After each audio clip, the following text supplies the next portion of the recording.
The morning alarm buzzed through Terra Nova Academy at exactly 0800 hours, but Tom Bradley was already awake. He sat at his small desk, reviewing notes about alien biology, while his roommate still snored loudly in the next bed. Today would be different from their usual theoretical classes. Today they would see a real alien predator up close. Tom closed his textbook and grabbed his jacket. The corridors buzzed with nervous energy as students made their way to the xenobiology wing. Everyone had heard the rumors about what Dr. Foster had waiting for them in Lab 7. Some said it was bigger than a human. Others whispered it could tear through steel with its bare claws. The only thing everyone agreed on was that it came from the outer rim worlds, where the most dangerous creatures in the galaxy lived. "You ready for this?" Riley Santos caught up with Tom in the hallway.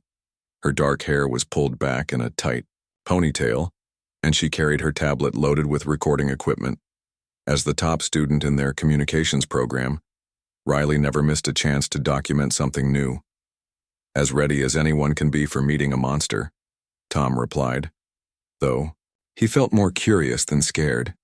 He had always been fascinated by the idea of alien intelligence, even if this particular specimen supposedly lacked any higher thinking. The reinforced doors to Lab 7 required special clearance to enter.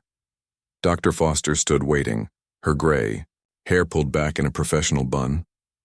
She had spent 30 years studying alien life forms, and her calm expression suggested she had seen far worse things than whatever waited behind those thick walls. "Before we enter, I need everyone to understand the safety protocols," Dr. Foster announced to the 20 students gathered in the hallway. "The specimen inside is a Drevik from Helios 7th.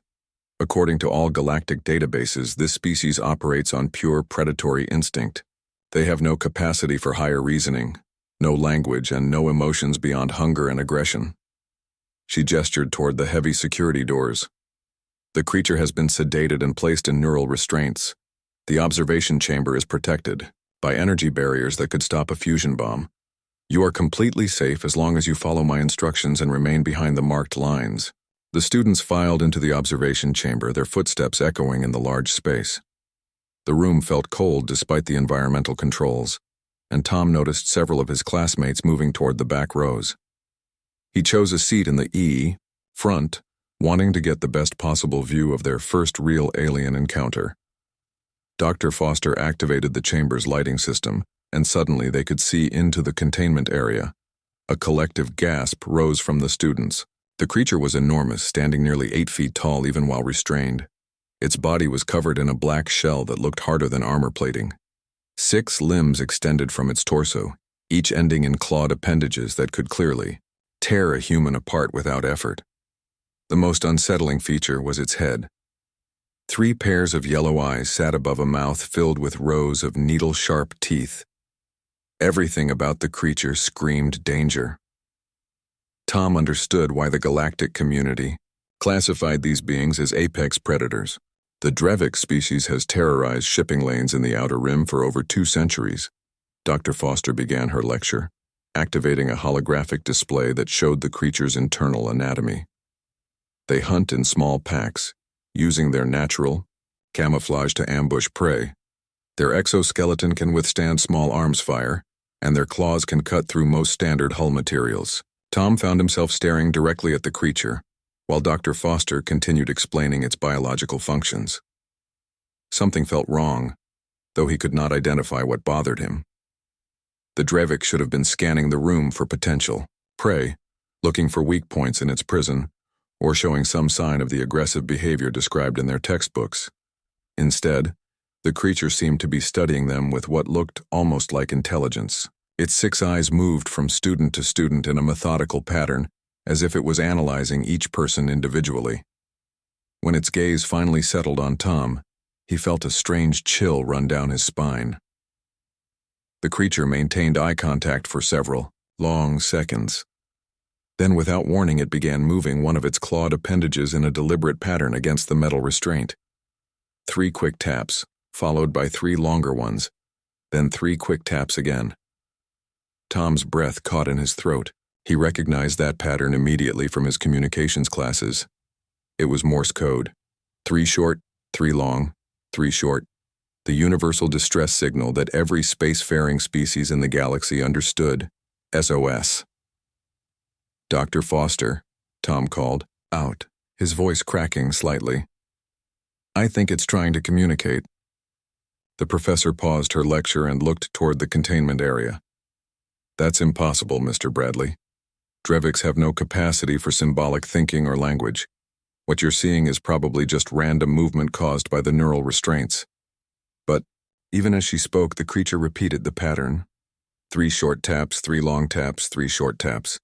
Its yellow eyes never left Tom's face, and there was something unmistakably desperate in that alien gaze. Several other students had noticed the tapping by now. Whispered conversations started around the observation chamber. Riley activated her recording equipment, capturing everything through her tablet's sensors. Tom stood up slowly, ignoring Dr. Foster's sharp look of disapproval. He walked to the energy barrier and raised his hand. Using his knuckles, he tapped against the transparent surface in the same pattern. 3 short, 3 long, 3 short. The effect on the creature was immediate and dramatic. Its posture shifted from the aggressive stance they had observed earlier to something that could only be described as relief. The Drevik straightened, as much as its restraints allowed, and began tapping again, but this time with a different pattern. The new sequence was more complex, but Tom recognized it as basic mathematical progression. 1 tap, pause, 2 taps, pause, 3 taps, pause, 5 taps. The Fibonacci sequence that any intelligent species would understand as proof of mathematical knowledge. Dr. Foster had gone completely silent. The other students crowded toward the front of the observation chamber, trying to get a better view of what was happening. Some looked excited by this unexpected development. Others appeared terrified by the implications. Tom looked back at the creature, which was now using one of its claws to scratch marks into the metal floor of its containment cell. The scratches formed crude but recognizable symbols. A circle with lines radiating outward. A simple representation of a star, then multiple stars arranged in a pattern that looked suspiciously like a star map. This changes everything, Riley whispered, her tablet still recording every detail of the interaction. Tom nodded, unable to look away from the desperate alien that had just shattered everything they thought they knew about its species. The creature was not a mindless predator. It was trying to tell them something important, and it needed their help to do it. The question was whether anyone would listen. 3 hours had passed since the incredible discovery in Lab 7, but Tom could not stop thinking about what he had witnessed. While other students attended their afternoon lectures, he sat in the Academy's linguistics library, surrounded by books about alien communication methods and xenopsychology. The image of those desperate yellow eyes would not leave his mind. Riley found him there, her tablet still clutched in her hands like a precious treasure. She had spent the entire time since the demonstration analyzing her recordings, trying to make sense of the mathematical sequences and crude drawings the creature had produced. I've been running the patterns through every database I can access, she said, sliding into the chair across from Tom. The mathematical progressions are definitely intentional. Prime numbers, geometric sequences, even some basic calculus concepts. This thing has education equivalent to university level. Tom looked up from the xenolinguistics textbook he had been studying. What about the star map it drew? That's where it gets really interesting. Riley activated her tablet and showed him a 3-dimensional projection of the scratched symbols. I compared these markings to our stellar cartography databases. The pattern matches the Helios system exactly, including the positions of the outer planets and asteroid belts. The implications hit Tom like a physical blow. It knows where it came from. It remembers being taken from its home. More than that, Riley continued, her voice dropping to a whisper. I found something else in the Academy's restricted files.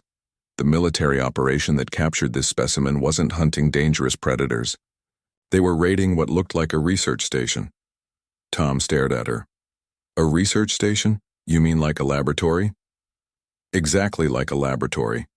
The official report describes it as a primitive alien nest, but the energy readings and structural analysis suggest advanced technology, fusion reactors, quantum computers, Biological research equipment more sophisticated than anything we have on Earth.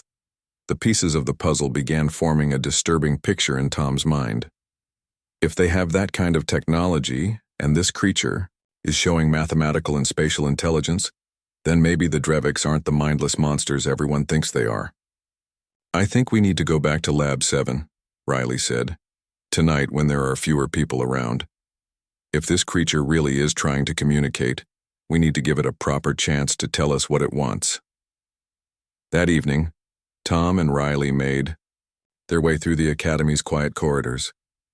Dr. Foster had left the xenobiology wing hours ago, and the security guards rarely patrolled this area after midnight.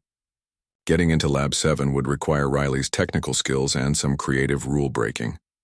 I still have access from this afternoon's recording session, Riley explained as she connected her tablet to the door's security panel. The system should recognize my student credentials for another few hours. The lock disengaged with a soft click. They slipped inside the observation chamber, which felt much larger and more intimidating in the dim emergency lighting. The creature stood in its containment cell, apparently waiting for them. Its 6 yellow eyes tracked their movement as they approached the energy barrier. Tom took a deep breath and tapped the Morse code pattern again. 3 short, 3 long, 3 short. The creature responded immediately, but this time it added something new to its message. Using its claws to scratch against the floor, it began creating more complex symbols. Riley aimed her tablet at the markings, using its translation software to analyze the patterns. "It's trying to write words," she said, excitement building in her voice. "Look at this sequence.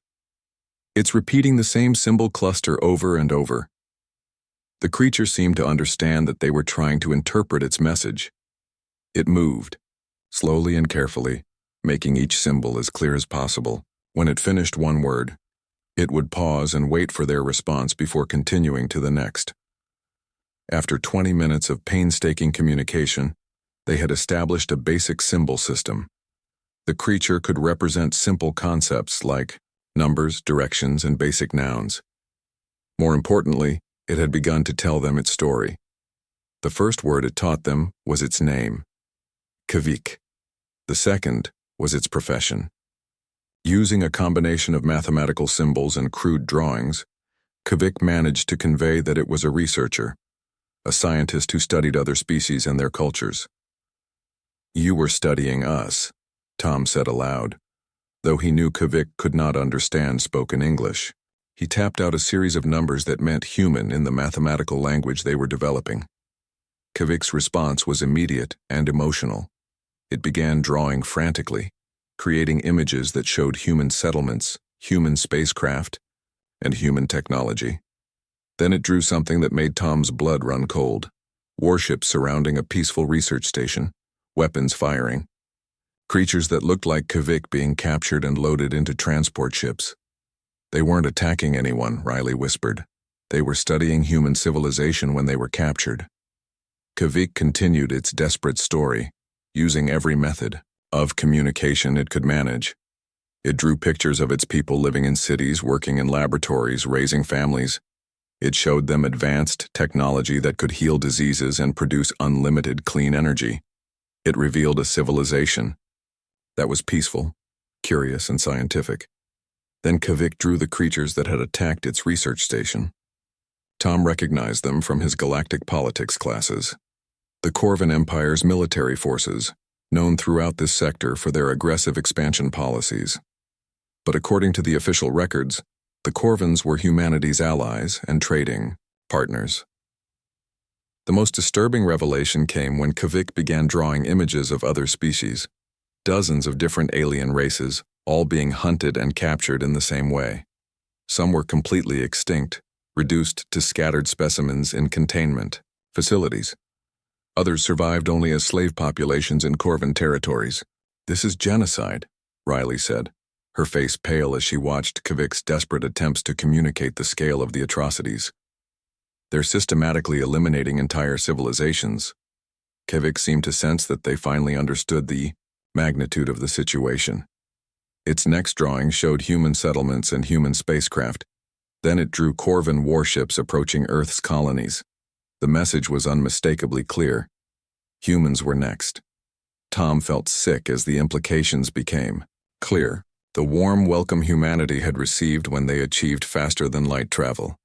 The generous trading agreements, the military cooperation treaties. It had all been preparation for eventual conquest. "We have to tell someone," he said. "Dr. Foster, the Academy administration, the government. People need to know what's really happening out here." But Kavik's response to that suggestion was immediate and terrifying. It drew images of humans working with Corvin agents, sharing information, helping to maintain the lies about species like the Dreviks. The creature's message was clear.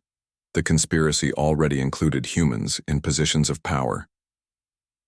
Riley stared at the drawings, her recording equipment capturing every detail. How many people know the truth? How many are part of this? Kavik could not answer that question with drawings and symbols, but its next message was even more urgent. It began creating a star map, showing the locations of other survivors.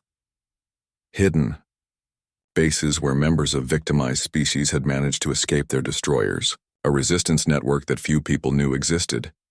"You want us to contact them," Tom realized. "You want us to help expose what's really happening."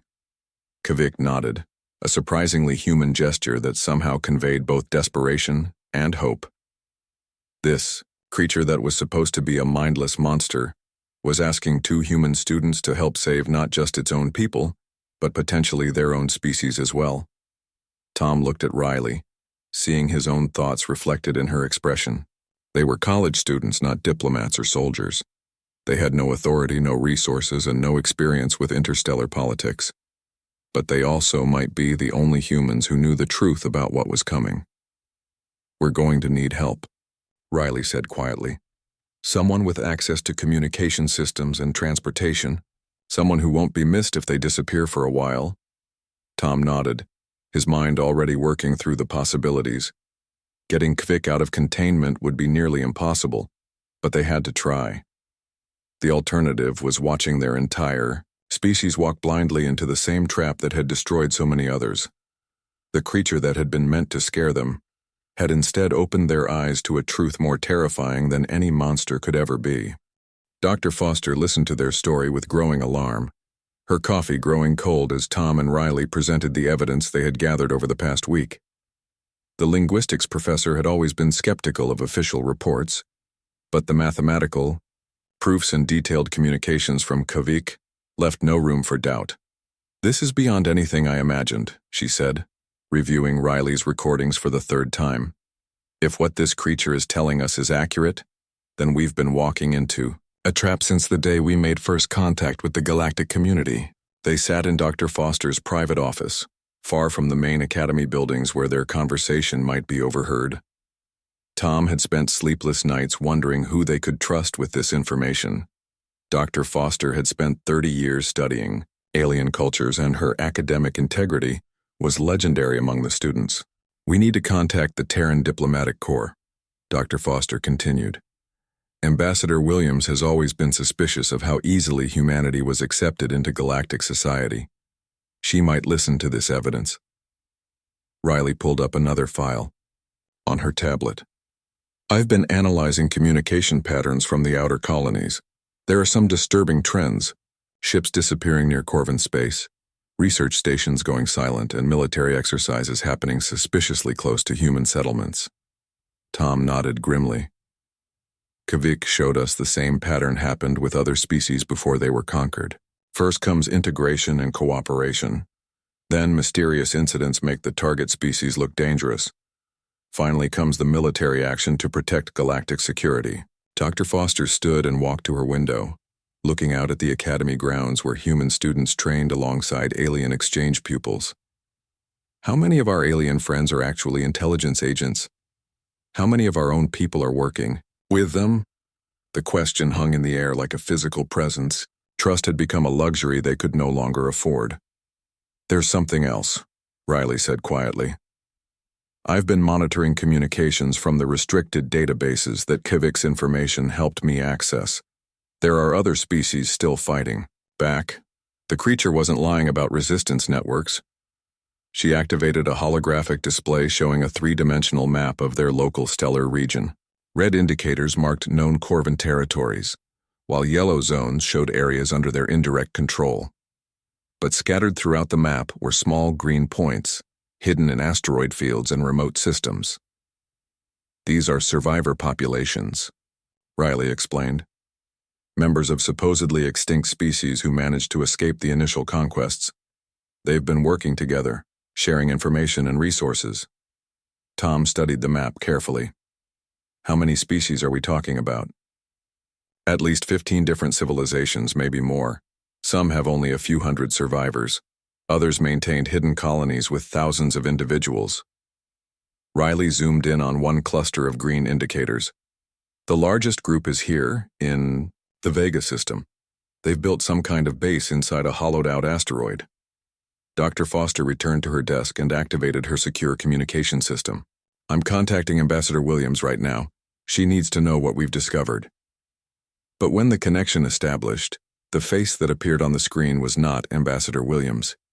Instead, a Corvan official with the characteristic ridge-lined features and metallic skin patches looked back at them. Dr. Foster, the alien said in perfect English, Commander Brix of the Corvan Intelligence Service, I understand you have been conducting unauthorized research on our prisoner. Tom felt his heart stop. Riley's face went completely pale. They had been discovered, and their worst fears were coming true. Dr. Foster maintained her composure, though Tom could see her hands shaking slightly. Commander, I was simply following standard xenobiology protocols for studying the specimen. Of course you were, Brix replied with what might have been a smile. However, we have become aware that certain students have been engaging in unsanctioned communication attempts with Subject 471. This represents a significant security risk. The Corvan's yellow eyes seemed to look directly at Tom and Riley through the screen. We will be arriving at Terra Nova Academy within 6 hours to transfer the specimen to a more secure facility. I trust you will cooperate fully with this transition. The communication ended abruptly, leaving them staring at a blank screen. Dr. Foster immediately began typing commands into her terminal, trying to access emergency communication channels. They've cut off our external communications, she reported, grimly. We can't reach anyone outside the Academy network. Tom realized their time had run out. We have to get Kivik out of containment before they arrive. Once the Corvans take custody, nobody will ever see him again. That's impossible, Dr. Foster protested. The security systems are designed to prevent exactly that kind of breach. We don't have the access codes or the equipment. Riley was already working on her tablet, pulling up building schematics and security protocols. Maybe not impossible. The containment system has an emergency release function in case of catastrophic facility failure. If we can trigger that protocol, you're talking about setting off disaster alarms throughout the entire academy, Dr. Foster warned. That would bring security forces from 3 different agencies. It would also create enough confusion to get Kivik out of the building, Tom countered. And if we're right about this conspiracy, those security forces might not be on our side anyway. Dr. Foster was quiet for a long moment, weighing their options. Finally, she nodded grimly. There's a maintenance access tunnel that runs beneath the xenobiology wing. It connects to the old mining shafts that were here before the academy was built. If we can get the creature through that system, we might be able to reach the spaceport. Tom felt a surge of hope mixed with terror. They were really going to do this. 3 academics with no military training were about to attempt a jailbreak that could start an interstellar incident. What about transportation? Riley asked. Even if we get Kavik out of the building, we'll need a ship capable of reaching the outer system. Dr. Foster smiled for the first time since their conversation began. My husband runs freight deliveries to the mining stations. His ship isn't much to look at, but it's fast and it has long-range navigation systems. They spent the next hour planning their escape route and gathering supplies. Riley worked on creating false emergency signals that would trigger the containment release. Tom studied the maintenance tunnel maps, trying to identify the best path to the spaceport. Dr. Foster contacted her husband using coded language that would not alert monitoring systems. as they prepared for what might be their last few hours of freedom. Tom kept thinking about Kavik's desperate drawings. Images of countless species being hunted to extinction while the galactic community looked the other way. Pictures of human colonies surrounded by predators who wore the masks of friends and allies. "Are we doing the right thing?" he asked as they made final preparations. Dr. Foster looked at him with the same expression she used when lecturing about the importance of scientific truth. Sometimes the right thing is also the most dangerous thing. But if we don't act now, we might never get another chance. Riley finished her work on the emergency protocols and looked up at them both. "In 6 hours we'll either be heroes or fugitives, maybe both." Tom nodded, understanding that their lives had just changed forever. The scared student who had first seen Kvik in containment was gone, replaced by someone who had glimpsed the horrible truth about humanity's place in the galaxy. Now they had to decide whether to accept that truth or fight against it. The creature that was supposed to be their enemy had become their guide to salvation. The question was whether they could reach safety before their supposed allies arrived to silence them forever. The emergency alarms began wailing at exactly 0347 hours, echoing through every corridor of Terra Nova Academy. Red warning lights bathed the xenobiology wing in an eerie glow as automated systems announced a catastrophic containment failure in Lab 7. Within minutes, the entire facility would be swarming with emergency response teams. Tom crouched in the maintenance tunnel beneath the laboratory, listening to the chaos above while Riley worked frantically to override the containment cell's locking mechanisms. Her tablet displayed streams of security code as she fought through layer after layer of protective programming. "Almost there," she whispered, sweat beading on her forehead despite the cool air in the tunnel. "The emergency protocols are fighting me, but I think I can convince the system that Kvik needs to be evacuated to a safe location." Dr. Foster stood guard at the tunnel entrance, monitoring communications between the various response teams. Her husband's freight ship waited at the civilian spaceport. Engines preheated and flight plan filed for a routine cargo run to the asteroid mining stations. "Security forces are mobilizing faster than we expected," she reported grimly. "Corvin, vessels are already in orbit and they're demanding immediate access to the facility." Tom felt his stomach clench with fear, but forced himself to focus on the mission.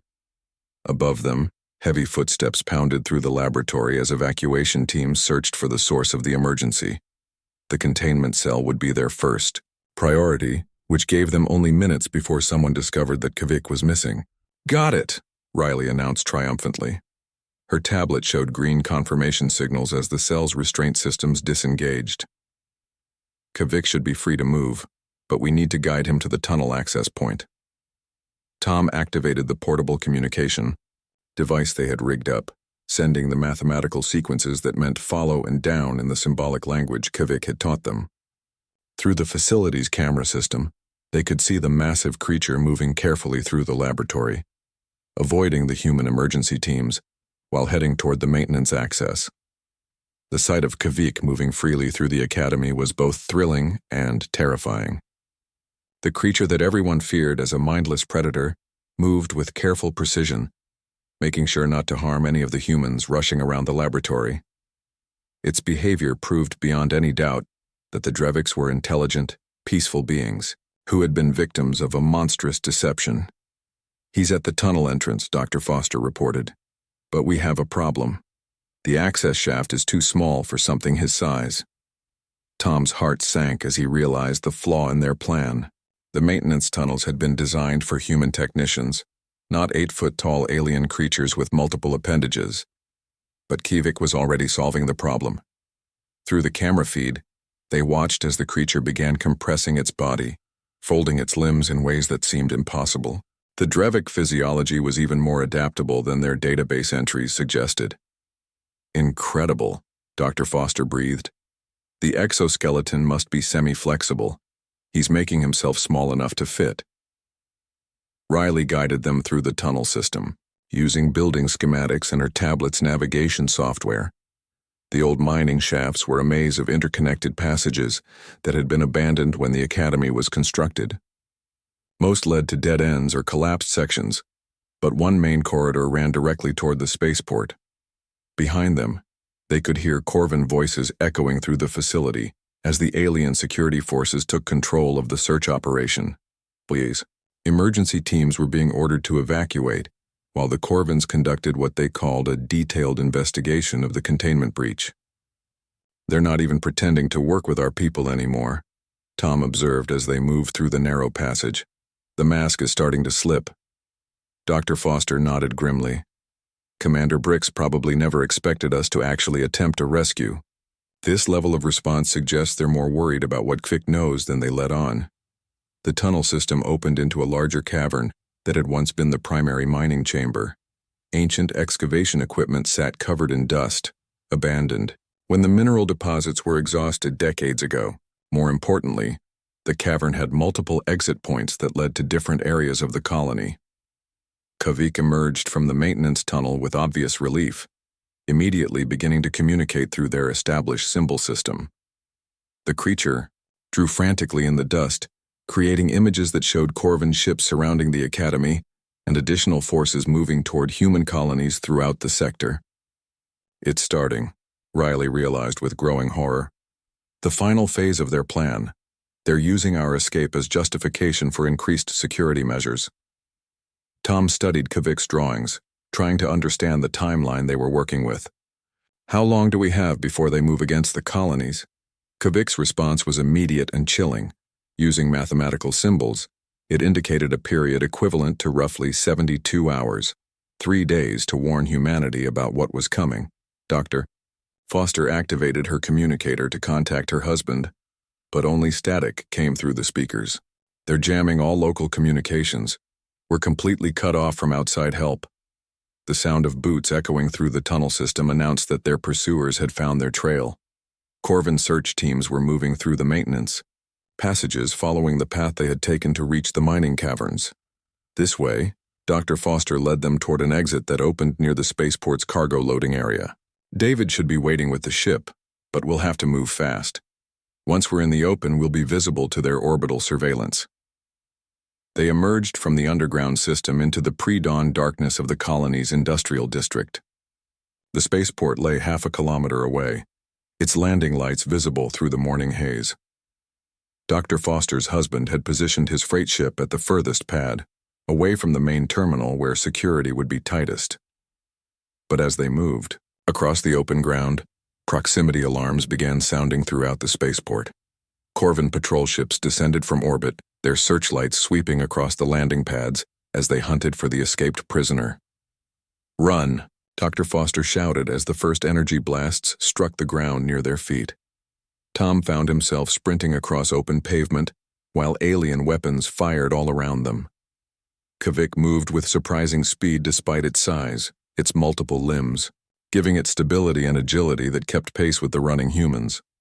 Riley clutched her tablet and recording equipment as they ran, refusing to abandon the evidence that could expose the conspiracy. The data they had gathered was worth more than their lives if it could prevent humanity from suffering the same fate as the other victimized species.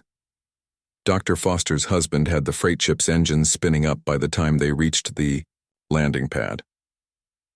David Foster was a grizzled veteran of the colony's early days, and his weathered face showed no surprise at seeing his wife arrive with a massive alien creature in tow. "Get aboard," he shouted over the roar of the engines.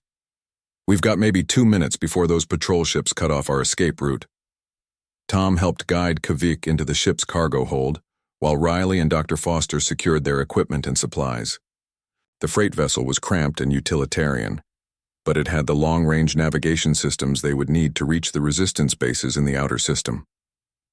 As they lifted off from Terra Nova Academy, Tom looked back at the facility where his life had changed forever. The building that had once represented learning and discovery now swarmed with alien security forces, who were systematically destroying any evidence of what had really happened in Lab 7. "Where are we headed?" David Foster asked as he programmed their flight path. Kvik had moved to the navigation station and was using its claws to indicate coordinates on the star chart. The location was deep in the asteroid belt between the 4th and 5th planets, far from regular shipping lanes or military patrols. "Those coordinates match one of the resistance bases from my intelligence reports," Riley confirmed. "If we can reach them." We might be able to coordinate a warning to the human colonies. Tom stared out at the stars growing brighter as they left the planet's atmosphere. Somewhere out there were the survivors of a dozen different civilizations, all fighting to prevent more species from being destroyed by the Corvin conspiracy. Humans were about to join that desperate struggle, whether they realized it or not. The creature that had been meant to demonstrate alien savagery had instead revealed the true savages in their galaxy. Now they were racing against time to prevent humanity from becoming the next victim of a deception that had already destroyed too many innocent civilizations. The asteroid base appeared on their sensors like a miracle of engineering hidden in plain sight. What looked like an ordinary chunk of space rock from the outside contained a thriving community of survivors from across the galaxy. David Foster guided their freight ship through a concealed docking bay that opened seamlessly in the asteroid's surface. Tom stepped out of the ship and found himself in a vast chamber carved from solid rock. The space bustled with activity as members of different alien species worked together on projects he could barely comprehend. Crystal-based beings that must be surviving Vertex refugees worked alongside aquatic creatures in environmental suits, while others he could not even identify operated advanced technology that put human science to shame. "Welcome to Haven Station," a voice said behind them. Tom turned to see a human woman approaching, though her clothing and equipment suggested she had been living among aliens for quite some time. "I'm Captain Lisa Chen, formerly of the Terran Survey Corps. We've been expecting you." Kavik immediately began communicating with several other Draviks who had emerged from the station's deeper levels. The reunion was emotional even by alien standards, with the creatures intertwining their multiple appendages in what was clearly an expression of joy and relief. "How many survivors are there?" Dr. Foster asked, as Captain Chen led them through the station's corridors. "More than the Corvins think, fewer than we need," Chen replied. "When my survey ship was attacked 3 years ago, I thought I was the only human who knew the truth. It took months to find this place and longer to convince the other species that humans might be allies instead of enemies." Riley activated her recording equipment, documenting everything they encountered. The station contained laboratories where refugee scientists worked to develop defensive technologies, communication centers that monitored Corvin activities across the sector, and even cultural areas where different species shared their histories and knowledge. "The Corvins have been very careful about their expansion," Chen explained as they entered the station's central command center. "They never attack, more than one species at a time, and they always make it look like the victims were the aggressors. Most of the galactic community believes they're maintaining peace and stability." The command center was a marvel of cooperative engineering. Holographic displays showed real-time intelligence from across the sector, while alien scientists analyzed Corvin communication patterns and military movements. At the center of it all stood a massive projection table, displaying the current tactical situation. "Your escape from Terra Nova Academy has accelerated their timeline," Chen continued, highlighting areas of increased Corvin activity. "They're moving military assets toward human colonies much faster than we anticipated. We estimate they'll begin the next phase within 48 hours. Tom studied the display with growing alarm. Corvin battle groups were positioned near every major human settlement, while their diplomatic ships maintained regular contact with human government officials. The trap was perfectly positioned and ready to spring. "What exactly is the next phase?" Riley asked, though Tom suspected they all knew the answer. Chen activated another display showing historical data from previous Corvin conquests. "First comes a false flag operation, something that makes humans look dangerous to the rest of the galaxy. Usually it involves attacking Corvin civilians or destroying a diplomatic vessel." The pattern was sickeningly familiar. Tom had read about similar incidents in their galactic history classes, but those lessons had presented the Corvins as heroic peacekeepers responding to aggressive species. "Then comes the intervention," Chen continued.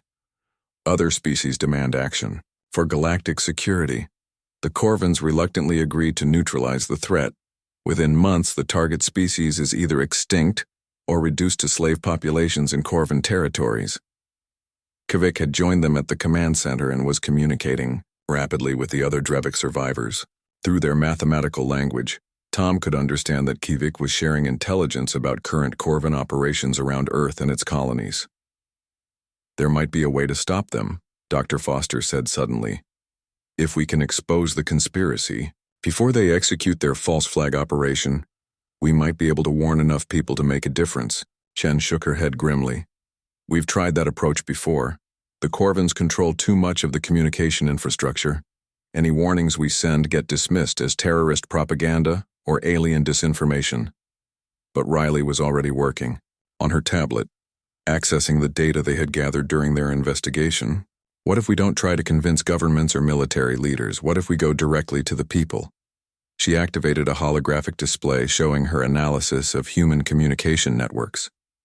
Every human colony has civilian networks that the Corvins don't completely control.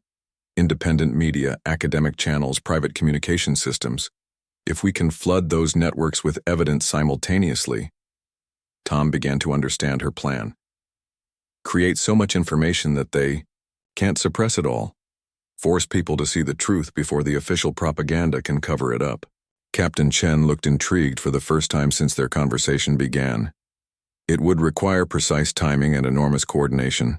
We'd need agents at every human settlement, all acting at exactly the same moment. We have agents, a new voice said.